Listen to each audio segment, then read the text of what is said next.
At the end of 21 days or मेरो exam भनौँ, I'm gonna see this video.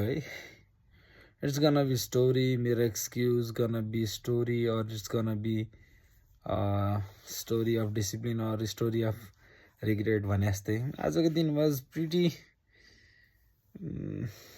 के भन्नु, I don't know कसरी focus sleep हुन्छ यार. I look horrible.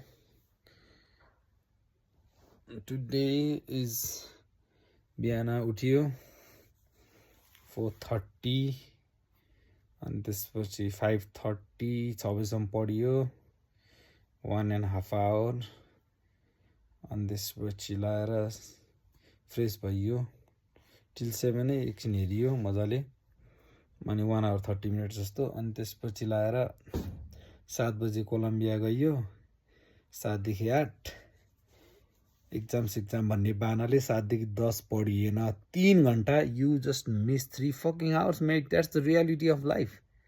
You can't ever complain anything. तैँले बुझ्नुपर्ने कुरा नि भाइ. आज कोलम्बियामा एक्जाम हुँदैन क्लास हुँदैन चाहिँ किन जाने, किन रजत साथी यताउता, you could have study more नि त भन्ने कुरामा एकदमै त्यो बुझ्नु पऱ्यो क्या.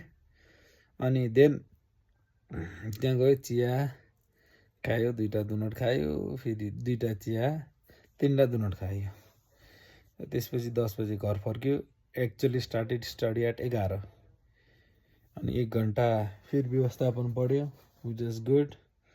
12 बजीसम्म पढ्यो एकछिन ब्रेक 12:30 भयो यताउता गर्दै 1 देखि 2 फेरि व्यवस्थापनै पढियो. त्यसपछि लाएर 2:30 ब्रेक अनि त्यो एकछिन बिजनेस लहरू कन्सेप्टहरू यो आधी घण्टा त्यो 3-4 घण्टा जति पढाइ भएको थियो. To be very fair honest from बिहानको 4 बजीदेखि 4 बजीसम्म त्यही 4देखि 5 घण्टाको पढाइ भएको थियो. त्यति हो क्या. 4देखि 12 घण्टामा 4देखि 5 घण्टा पढाइ भइरहेछ.